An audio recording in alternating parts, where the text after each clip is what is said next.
신명기 말씀을 이제 거의 10분의 8 정도, 10분의 7 정도 지나갔고 10분의 한 8 정도 지점에 저희들이 와 있습니다. 어떤 분들이 그렇게 생각하실 것 같습니다. 신명기를 왜 공부해야 될까? 신명기는 구약 성경이고 그리고 율법책이고 또 구약의 성도들인 이스라엘에게, 즉 하늘에 속한 시민들이 아니라 땅에 속한 성도들에게 주셨던 말씀인데, 이 신명기 말씀이 우리에게 과연 필요할까? 그리고 배울 필요가 있는 것인가? 이런 생각을 갖는 분이 계실지도 모르겠습니다.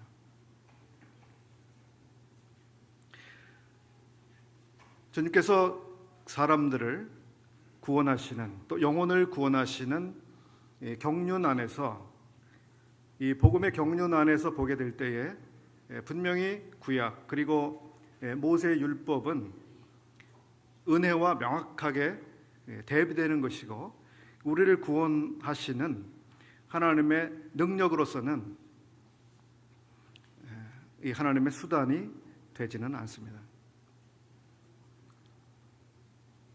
그러나 우리의 영혼을 구원하시는 이 복음적 관점에서 보게 될 때는 그러하지만, 그러나 구원받은 사람들을 더욱더 거룩하게 만들어 가시는 성화의 한 방법으로서 이 구약의 모든 말씀들은 아직도 신약의 성도들에게 유효하다, 이렇게 말씀을 드릴 수 있을 것 같습니다.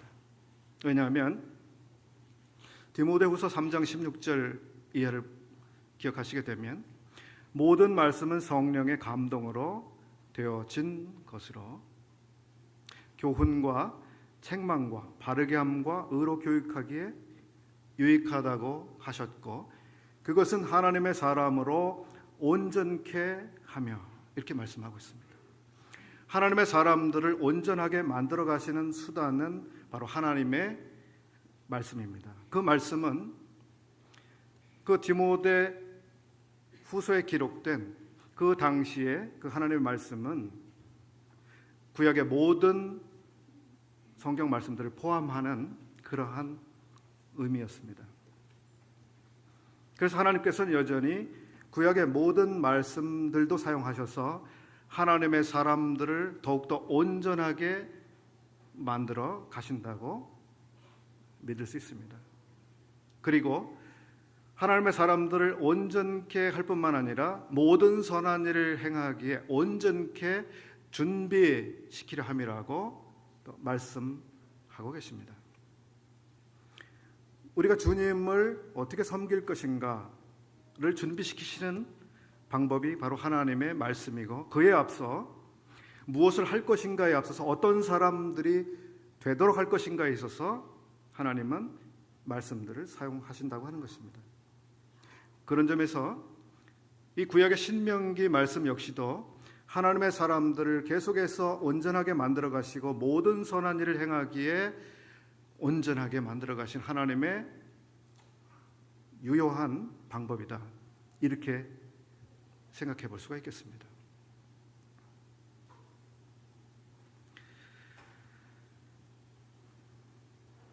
한편 이렇게 생각을 해볼 수도 있겠습니다. 이 신명기 말씀, 이 메시지를 받고 있는 구약의 사람들은 어떤 사람들이었습니까? 아브라함의 후손들입니다. 아브라함은 어떤 사람입니까? 하나님의 은혜를 따라서 선택함을 받은 사람입니다. 그리고 그 아브라함의 후손들인 이 이스라엘 민족으로 하여금 한 나라를 형성하게 하셨습니다.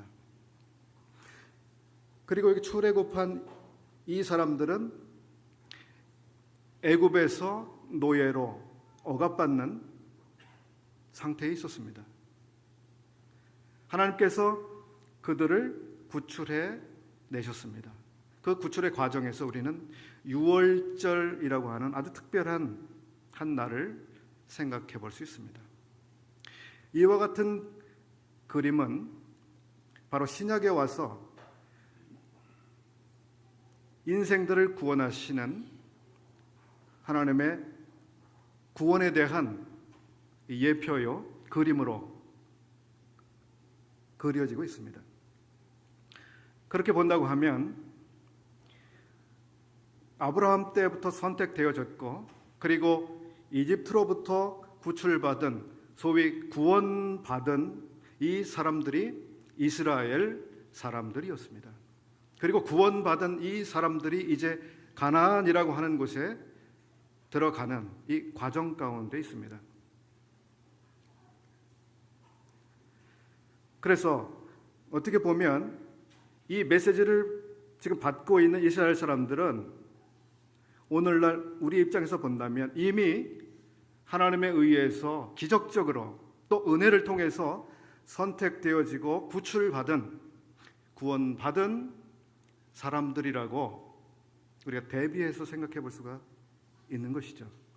그러면 하나님께서는 구약에 이 구출받은 사람들에게 주셨던 그 메시지, 이것이 오늘날 구원함을 받은 우리 성도들에게 주시는 메시지가 될 수 있는 부분이 대단히 많이 있는 것이죠. 그러면 하나님께서는 구출하신 그 백성들에게 이와 같은 메시지를 왜 하고 계신가? 그것은 그들을 구원하셔서 성민으로 삼으신 그 거룩한 백성들을 더욱더 거룩한 백성이 되게 하시려고 하신 것입니다.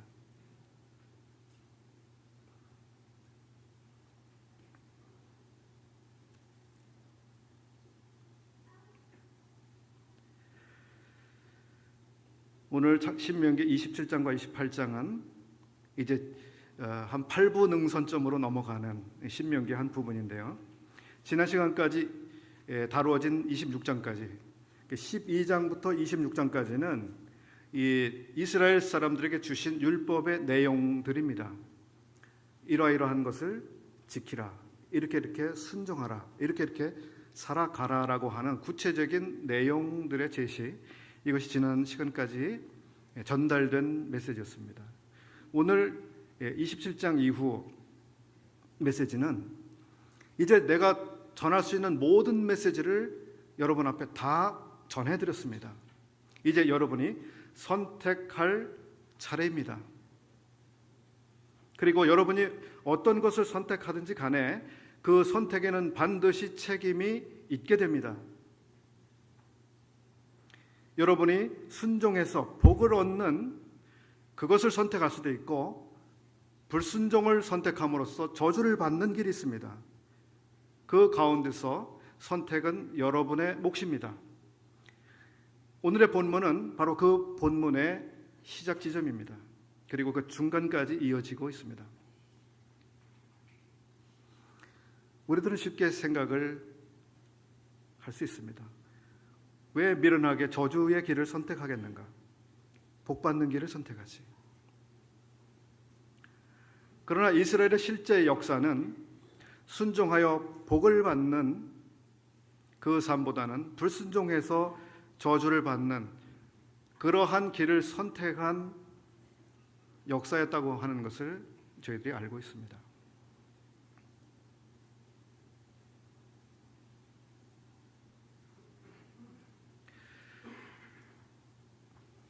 오늘날도 많은 사람들이 우리가 믿는 이 신앙을 향해서 기독교는 대단히 편협하다, 대단히 독선적이다, 이런 평가들을 많이 들어보셨을 겁니다. 왜 자기들에게만 길이 있다고 말하지? 그러나 성경은 너무도 명확하고 뚜렷하게 사람들에게 그런 메시지를 전해주고 있습니다. 어두움이냐 빛이냐, 생명이냐 사망이냐, 마귀의 자녀이냐 하나님의 자녀이냐, 빛의 자녀이냐 어두움의 자녀이냐, 넓은 길이냐 좁은 길이냐, 뚜렷한 대조와 대비를 사람들에게 제시하십니다. 그리고 선택은 여러분이 하십시오 하시는 것입니다. 하나님은 에덴 동산 때로부터 선택을 사람들에게 맡기셨습니다. 여러분이 선택할 수 있습니다. 그러나 모든 선택에는 결과가 있습니다. 그리고 그 결과들은 이런 것입니다라고 하고 이 결과까지 하나님께서는 미리 다 보여주신 것입니다. 아담에게 여기 두 개의 나무가 있는데 하나는 생명의 나무고 하나는 선악을 알게 하는 나무이다. 그 열매를 네가 선택할 수 있다. 그런데 선악을 알게 하는 나무를 네가 선택하게 되는 날에는 네가 죽게 될 것이다. 명확하게 제시하셨습니다. 선택의 기회를 주셨고 선택에 대한 책임이 있다고 하는 것을 말씀하셨고, 그리고 선택에 대한 책임 그 가운데는 하나님이 내리실 심판이나 저주까지도 미리 말씀해 주신 것입니다. 그리고 그렇게 충분히 다 제시하신 하나님께서는 사람의 선택을 그대로 받으신 거죠. 억지로 그 선택하지 못하도록 그렇게 하시지 않았습니다. 오늘날도 마찬가지죠. 예수 그리스도를 믿든지 그렇지 않든지 사람들이 선택하도록 하시는 것입니다. 그리고 무엇을 선택했든지 간에 거기에 책임이 있게 되는 것이죠. 신명기 말씀은 동일하게 하나님의 백성들에게 여러분들이 무엇을 선택해야 되는지 충분히 보여주었습니다. 그리고 이제 여러분이 선택할 차례입니다. 27장 이제 본문을 보겠습니다. 신명기 27장 1절부터 10절까지 27장 1절부터 10절까지는 요단을 건너 내 하나님 여호와께서 내게 주시는 땅에 들어가는 날에 큰 돌들을 세우고 석회를 바르고 이미 건넌 후에 이 율법의 모든 말씀을 그 위에 기록하라. 요단을 건넌 다음에 그때 돌들을 선택을 하라고 하셨고 석회를 바르라고 하셨고 말씀을 그 위에 기록하라고 하셨습니다. 이 모든 돌들, 이 돌은 변하지 않는 그리고 긴 시간, 아주 영구한 시간을 상징해 주는 그러한 물체이죠. 돌은 시간이 많이 지나더라도 변하지 않는 특성을 가지고 있습니다. 풀은 마르고 꽃은 떨어지되 하나님의 말씀은 세세토록 있도다. 이렇게 말씀하셨습니다. 돌 위에 새겨진 말씀, 그 말씀의 영원성. 석회가 발라졌습니다. 이 석회는 돌 위에 발라져서 이제 돌을 거기에 그 율법의 말씀들을 새기게 됐을 때 명암을 더욱 뚜렷하게 만들어주는 효과를 가져왔죠. 그래서 하나님의 말씀이 더욱더 분명하고 명확하게 보이는 이 효과를 가지도록 한 것입니다. 하나님의 말씀은 절대로 희미하지 않습니다. 그렇지 않습니까? 하나님의 말씀은 분명합니다. 우리가 어떻게 살아야 하는지 정확하게 제시하고 계신 것입니다. 그저 흐리멍텅하고 그저 중간 노선을 택해도 괜찮고 그렇지 않습니다. 적당하게 타협하고 묻어가고 하나님의 백성들에게 하나님이 말씀하시는 것은 분명한 태도를 취하라고 하는 것입니다.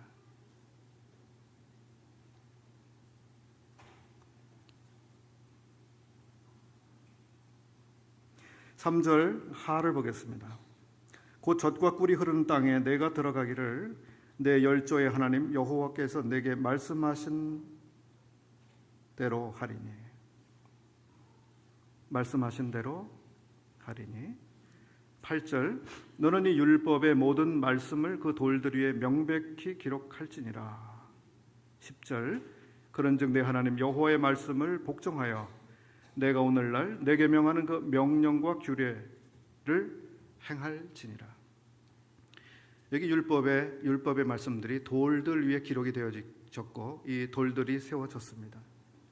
율법의 말씀은 명확하게 그 백성들에게 보여졌습니다.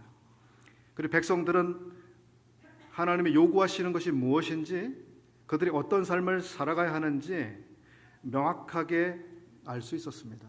이제 백성들은 충분히 배웠습니다. 충분히 알았습니다. 근데 여기서 끝이 아니죠. 어디가 끝입니까? 행할지니라에서 끝이 나게 되는 것입니다. 행하는 것, 말씀대로 그대로 살아가는 것, 거기까지가 이 말씀을 주신 최종 목표가 되는 것입니다. 우리가 성경을 읽고 성경을 공부하고 성경을 묵상하고 또 혹은 성경을 가르치고 배워서 이해를 했다고 하더라도 그건 끝이 아니죠.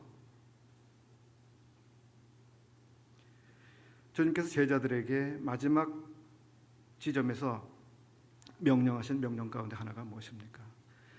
내가 너희에게 분부한 모든 것을 가르쳐라. 그리고 지키게 하라입니다. 이것은 구약의 백성들에게나 신약의 백성들에게나 동일합니다. 우리가 하나님의 말씀을 듣고 기뻐하고 이해하고 이젠 알았어,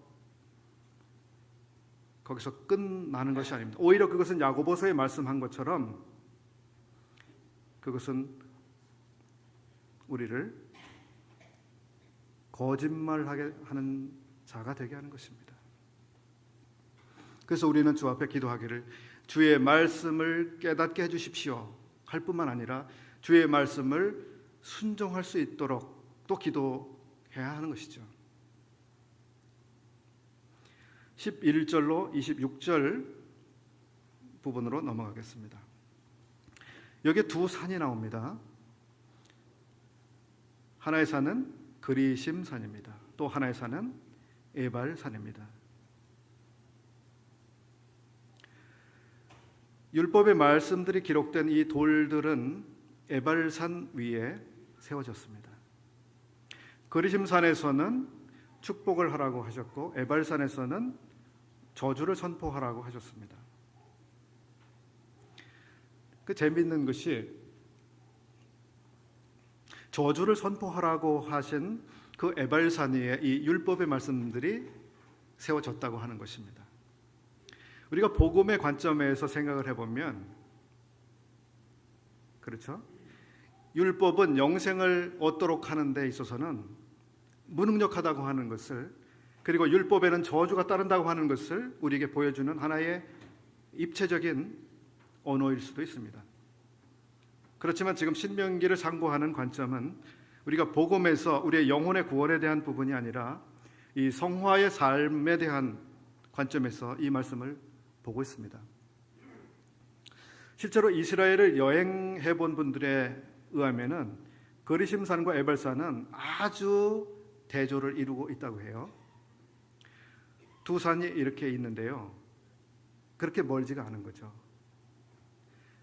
이 밑에는 떨어져 있는데 이 산에 이제 정상으로 가게 되면, 위로 올라가면 두 산이 이렇게 가까워진대요. 그래서 여기서 저쪽에 있는 사람에게 외쳐서 말해서 충분히 들리고 사람들을 식별할 수 있는 정도로 아주 가까워진다고 합니다. 그런데 에발산이라고 하는 이 산과 그리심산이라고 하는 이 두 산에 이스라엘의 12지파들이 다 거기 올라가도록 했습니다. 6지파는 그리심, 6지파는 에발에 올라가도록 했습니다. 근데 그리심 산은 축복의 산이잖아요. 실제로 그리심 산은 굉장히 그 생태 환경이 좋다고 합니다. 그래서 풀도 많고 나무도 많고 모든 생명의 활동이 왕성하게 일어나는 아주 그 좋은 울창한 산을 이루고 있다고 합니다. 근데 에발산, 이 저주가 선포된 그 산은 아주 메마른 산이래요. 거기에는 풀도 나무도 자라지 않는 그런 산인 아주 삭막한 산이라고 합니다. 그러니까 축복이 선포된 산과 저주가 선포된 산은 아주 시각적으로도 그들에게 주는 메시지가 있었던 것이죠.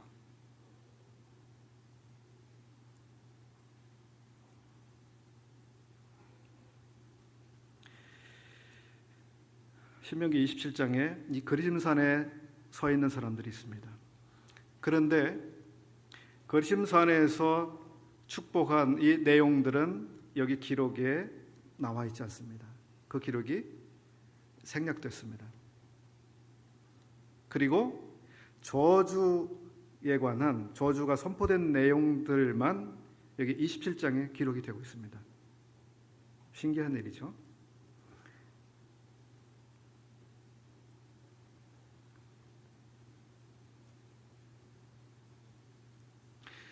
아마 하나님께서는 우리가 순종해서 받을 복에 대해서 앞에서 충분히 말씀하셨기 때문이기도 하지만 이제 가나안에 들어가서 생활하게 될, 살아가야 될 자기의 백성들에게 이 경계하시고 경고하시는 필요가 더 많이 있으셨는지 모르겠습니다.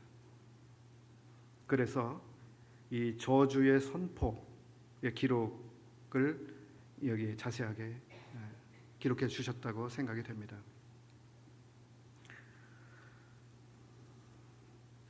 여기 저주를 받을 것이라 그리고 백성들은 아멘 하라고 하셨습니다. 실제로 그렇게 했죠. 저주를 받을 것이요, 저주를 받을 것이요. 여기 몇 번이 그렇게 되어 있습니까? 12번의 저주가 선포되고 있습니다. 그리고 12번 백성들은 아멘 했을 것입니다. 어떻게 아멘을 했을지 모르겠어요. 그 말이 어떻게 나왔을지 모르겠어요.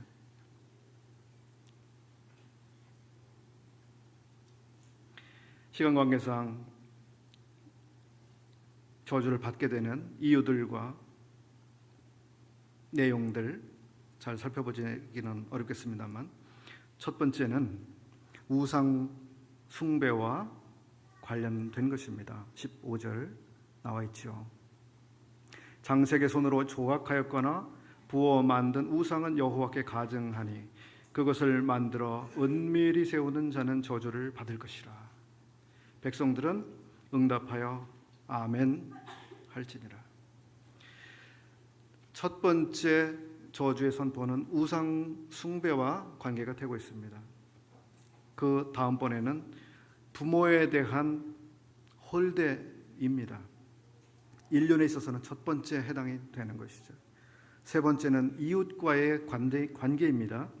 그래서 누군가를 압박하거나 강제하거나 혹은 속여서 자기의 재산을 늘려가는 지게표를 옮겨버리는 그런 사람에 대한 저주입니다. 네 번째는 장애를 가지고 있는 사람들을 골탕 먹이는 사람들에 대한 저주입니다. 장애를 가지고 있는 사람들이 얼마나 어려운 환경에서 살아가는지 우리는 충분히 다 알지 못합니다. 육체적으로도 어려울 뿐만 아니라 정신적으로, 정서적으로, 사회적으로 얼마나 어렵습니까?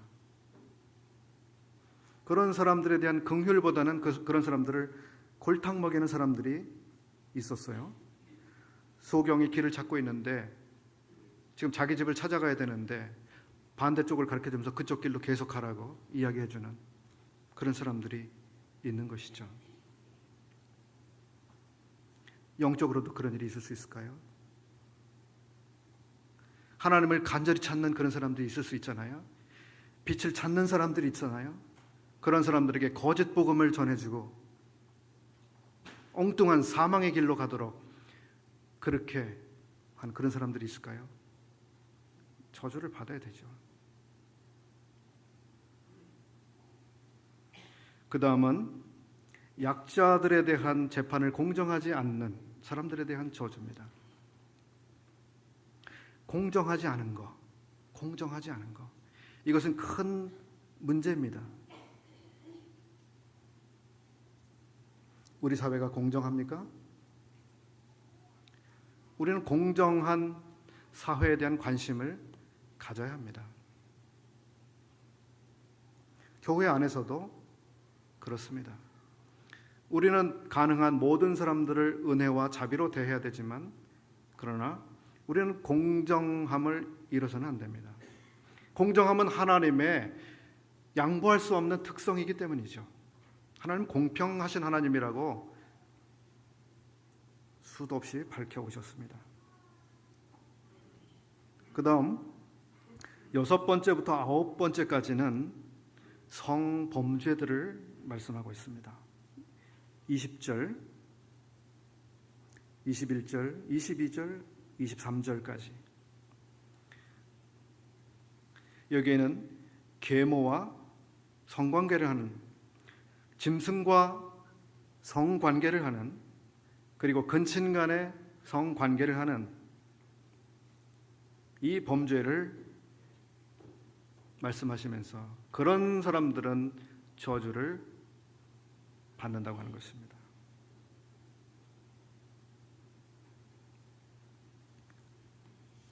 레위기 18장 7절부터 23절에 이와 같은 비슷한 내용이 기록이 되고 있습니다. 방금 언급해드린 이 성범죄들과 관련해서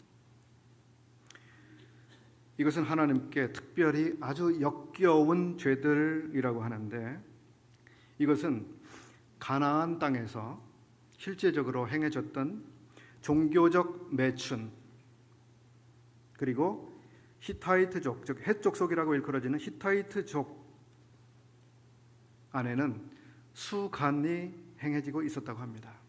사람과 짐승 간의 성관계를 맺는 것입니다. 왜 그런 걸 했을까요? 상실한 마음대로 내어버려 두사라고 로마서에서 말씀하고 있는데, 물론 그러한 영적인 어둠 때문에 그러했겠습니다. 한편 히타이트족에서 있었던 그런 수간은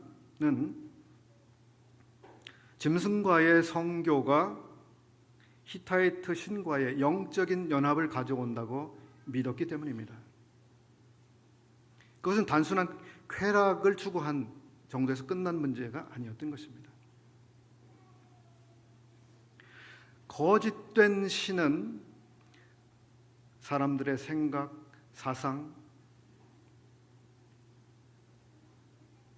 갈망 이런 것들을 완전히 왜곡시켜 놓는 특성을 가지고 있습니다. 동성애라고 하는 것이 그런 것 아니겠습니까? 정상적인 사람의 갈망이 아니잖아요.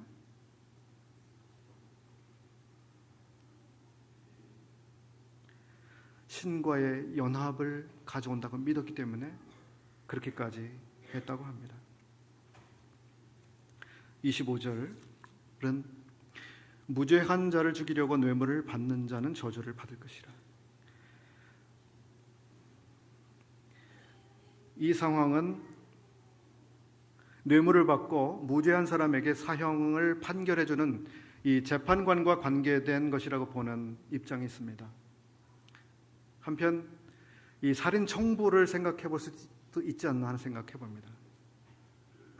오늘날도 살인을 청부하는 그런 일들이 간혹 있지 않습니까? 우리 사회에서도 있고,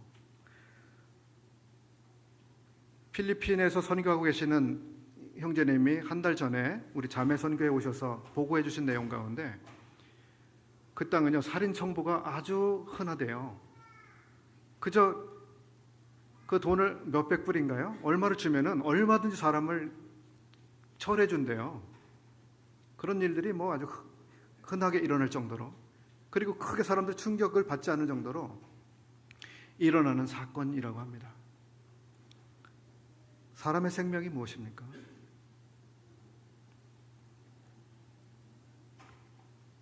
무죄자를 죽이려고 뇌물을 받는 자. 26절은 이제 앞에서 말씀한 11가지의 이 모든 저주, 이것의 총결적인 말씀이죠. 이 율법의 모든 말씀을 실행치 아니하는 자는 저주를 받을 것이라. 앞에서 말씀한 이 여러 저주스러운 범죄들, 그 중에 하나라도 실행을 하지 못하면 저주를 받는 것입니다. 그렇죠? 앞에서 말씀한 11가지 중에 한 가지만 범죄했어도 그 사람은 저주를 받는 거죠. 11가지 모두 범해야 범죄자가 되는 게 아니잖아요. 이것은 이제 복음의 측면에서 보면 갈라디아서 3장에서 말씀하고 있는 것처럼 누구든지 율법책에 기록된 대로 온갖 일을 항상 행치 아니하는 자는 저주 아래 있는 자라라고 다시 인용되고 해석된 것처럼 그렇습니다. 한 가지만 해당이 돼도 저주를 받게 되는 것이죠.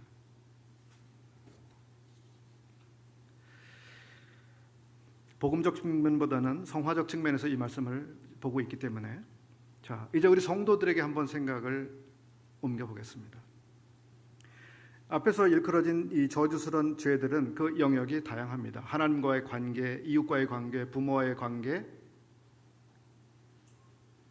여러 관계들이 있죠.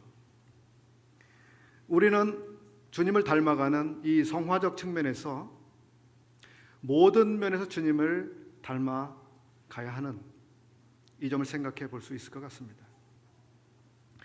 우리는 하나님께만 잘해서 끝나는 게 아니라 부모와의 관계에서도 잘해야 되고 이웃과의 관계도 잘해야 되고 생명의 관계에 있어서 잘해야 되고 사회적 약자들과의 관계에 있어서도 우리는 장성해져 가야 하는 것이죠. 어떤 사람은 아주 예배를 잘 드리는데도 불구하고 부모와의 관계가 아주 안 좋을 수도 있습니다. 어떤 사람은 부모와의 관계가 대단히 좋은 효자임에도 불구하고 약자들을 억압하는 사람일 수도 있습니다. 어떤 사람은 사회적 약자들을 잘 배려하는 사람임에도 불구하고 훌륭한 예배자는 아닐 수도 있습니다. 여기에 성도님들은 어떠십니까? 모든 면에서 그렇게 더욱더 온전해 가고 계시는지, 아직도 지나치게 취약한 이런 상태로 있는 그런 영역을 가지고 계시는지,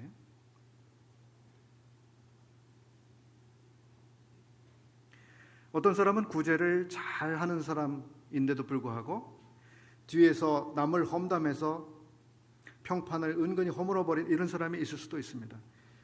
이것을 요즘의 말로 하면 인격살인입니다. 우리 각자 한번 생각해 보시죠. 나는 어떤 점에서 더욱더 주님을 닮아가야 될 필요가 있는 사람인가? 주님은 모든 면에서 주님을 닮아가기를 원하시는 것입니다. 이제 28장을 넘어가겠습니다. 28장은 순종의 복을 선택할 것인지 불순종의 저주를 선택할 것인지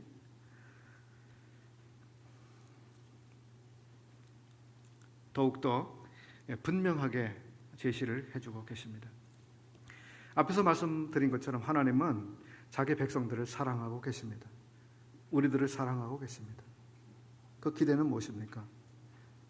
순종해서 복 받기를 원하시는 것이 하나님의 마음입니다. 그렇죠? 하나님은 모든 사람이 구원을 받으며 진리를 아는 데 이르기를 원하신다. 하나님의 마음입니다. 모든 사람에게 선택의 기회를 여전히 주고 계시고 특별히 사람들이 선택을 한다면 이것을 네가 선택해 주면 좋겠다라고는 하나님의 마음이 있는 거죠. 그런 선택은 사람이 하는 것입니다.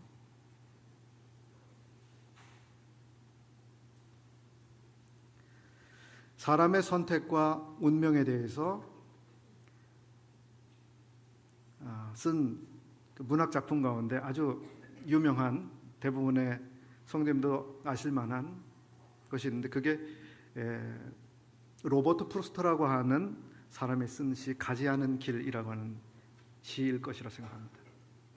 나는 어느 하나의 길을 택했습니다. 두 길이 있었는데 하나의 길을 택했습니다. 그래서 나는 그 길로 갔습니다. 그리고 먼 훗날 나는 아쉬워하면서 이야기할 것입니다. 그런 내용이죠. 내가 그 길을 선택했기 때문에 내 인생은 달라졌노라고 이야기할 것입니다. 소설 가운데 헤르만 헤세가 쓴 크눌프라고 하는 크눌프 삶으로부터의 새 이야기라는 그런 소설이 있습니다.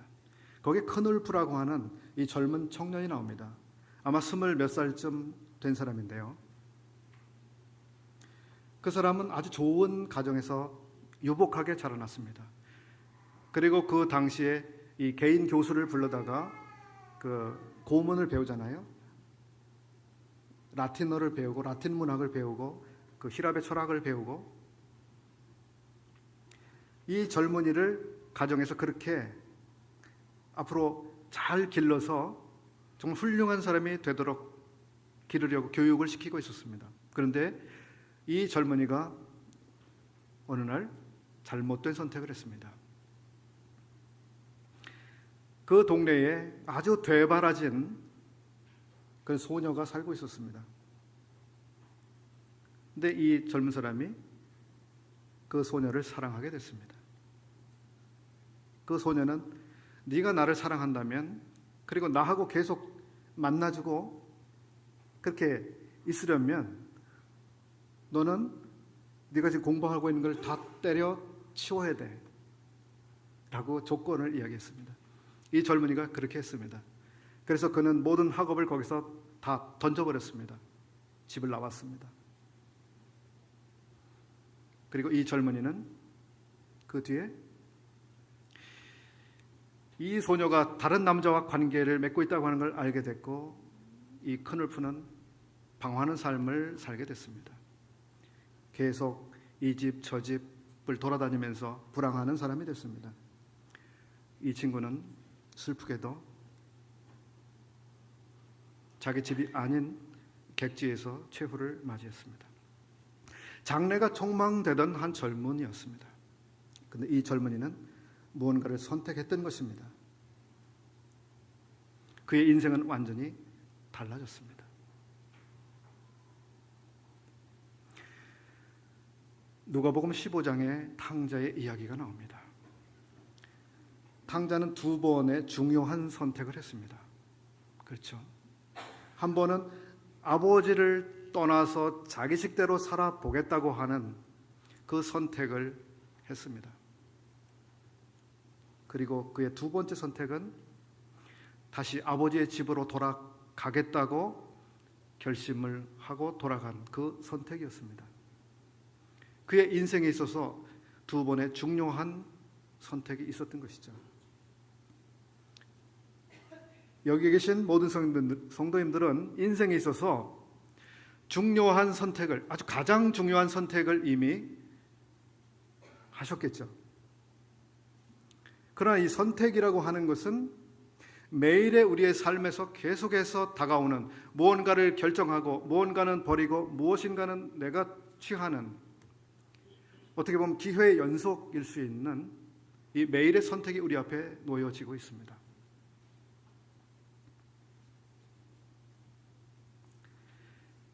신명기 28장의 1절부터 14절까지는 순종하게 되면 복을 받게 될 것이다. 성읍에서도 들에서도 너의 태도, 너의 땅도, 너의 가축도, 너의 광주리도 떡반 죽고 들어가도 복을 받고 나가도 복을 받을 것이다. 이것은 삶의 모든 영역에서 하나님의 복으로 순종하는 사람들에게 그대로 줄 것을 약속하시는 말씀이죠. 15절부터 68절까지는 무엇이 기록되고 있습니까? 저주가 기록되고 있습니다. 앞에는 이렇게도 복을 받고 저기서도 복을 받고 이렇게 하는 경우에도 복을 받고 다 복을 받는다고 하셨는데, 반대로 16절부터 19절 한번 보실까요? 내가 성읍에서도 저주를 받고 들에서도 저주를 받을 것이요 내 광주리와 떡 반죽 그릇도 저주를 받을 것이요 내 몸의 소생과 내 토지의 소상과 내 우양의 새끼가 저주를 받을 것이며 내가 들어와도 저주를 받고 나가도 저주를 받을 것이다. 완전한 대조를 이루고 있습니다. 여기서 누가 저주를 선택하겠습니까? 또 하나 재미난 부분이 있습니다. 1절부터 14절까지는 복을 약속하고 있습니다. 15절부터 나머지 몇 절입니까? 몇 절까지 있어요? 68절까지 있는데요. 15절부터 68절까지는 저주입니다. 복에 대한 약속보다 저주에 대한 경고가 훨씬 더 많이 있습니다. 몇 배가 많아요? 몇 배 많습니까? 절수로 따지면 4배 이상 많습니다. 왜 하나님은 복보다 백성들에게 경고하시는 이 경고를 더 많이 담고 있을까? 왜 그럴까요? 왜 그렇게 하셨다고 생각하십니까? 이 백성들이 이제 들어가서 살게 되는 땅은 어떤 땅이죠? 가나안입니다. 가나안. 가나안은 어떤 땅입니까? 젖과 꿀이 흐르고 있는 땅입니다. 좋은 땅이죠. 그러나 젖과 꿀이 흐르는 가나안은 그 백성들이 순종할 때에만 그들에게 젖과 꿀이 흐르는 땅이지, 그들이 순종하지 않는 그 가나안은 저주받는 땅입니다. 젖과 꿀이 흐르는 곳이 아니에요. 같은 팔레스타인에 있는 그 땅입니다. 그럼에도 불구하고 전혀 다른 땅이 되는 것입니다. 그들이 들어가게 되는 가나안, 거기에는 이미 강성한 부족들이 딱 버티고 있습니다. 그들에게는 고유한 사상과 생각과 전통과 관습들이 있습니다. 그들에게는 종교가 있습니다. 그들이 섬기고 있는 것들이 있습니다. 제도들이 있었습니다.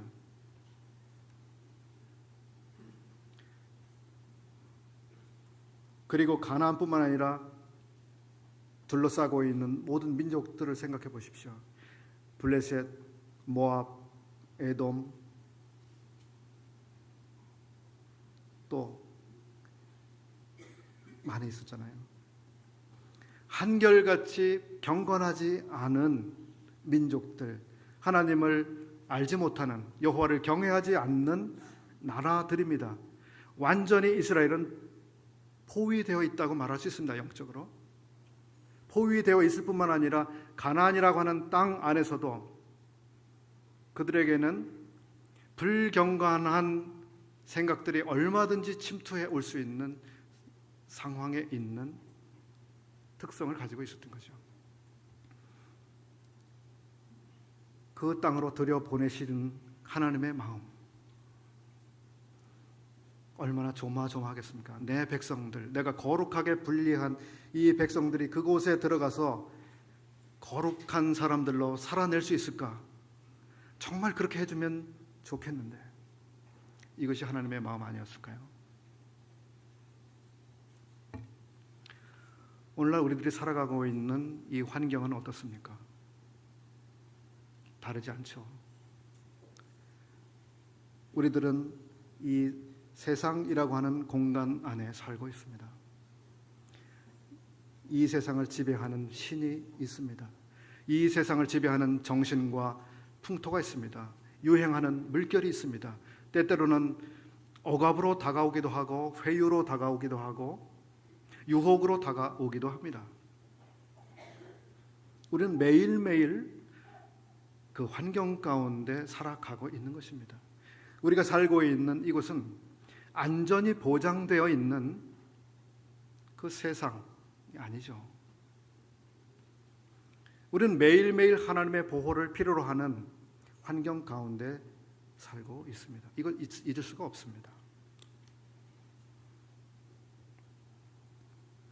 하나님께서는 하나님의 백성들의 여전히 주목하시는 것입니다.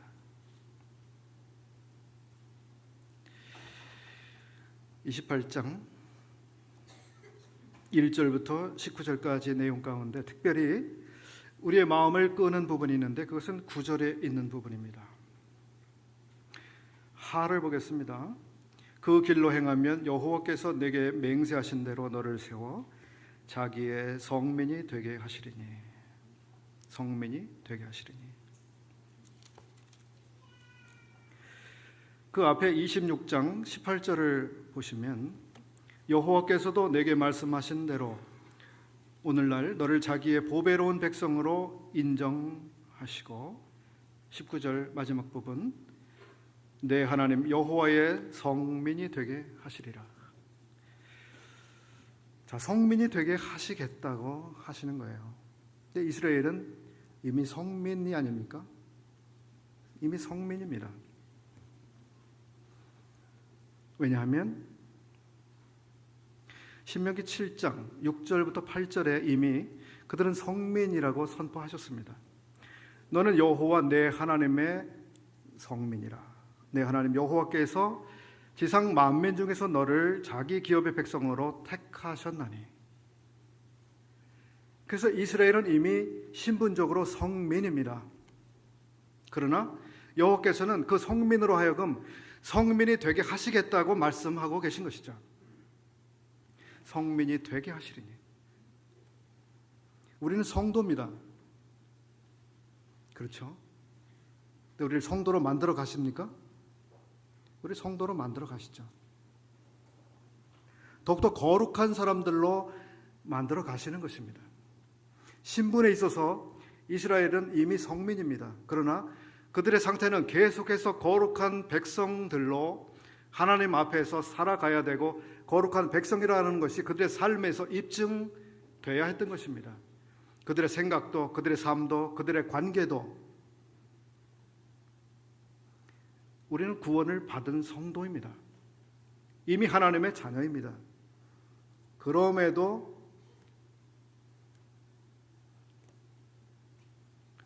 우리의 상태는 여전히 더욱 더 거룩해져 가야 되는 그 길 위에 있는 것입니다. 여기 계신 어떤 분도 이렇게 말할 수는 없습니다. 다 이루었다. 다 이루었다고 말할 수 있는 분이 이 중에는 아무도 없어요. 나는 완전해졌다. 나는 충분히 예수님을 닮았다.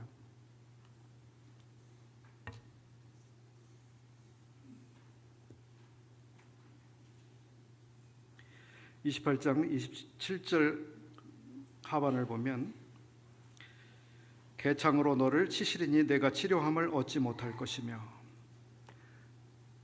치료를 받을 수 없다고 하는 거예요. 이 저주를 계속 받고 있는 이 사람들은 치료를 받지 못한다. 병의 상태가 더욱더 깊어진다. 그래서 죽음에 이른다. 근데 말라기서 3장에 좋은 말씀이 있습니다. 4장 2절이군요. 내 이름을 경외하는 너희에게는 의로운 해가 떠올라서 치료하는 광선을 발하리니. 거기 치료하시는 하나님이 나옵니다. 치료해주는 광선.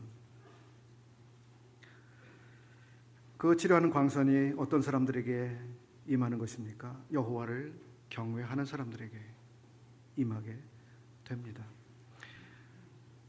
병들었던 사람, 하나님을 떠나서 저주를 받고 그래서 골마 터질 대로 골마버린 그런 사람도 이제 여호와를 경외하는 대로 돌아가면 치료하는 광선이 그에게 임할 수 있다고 하는 것입니다.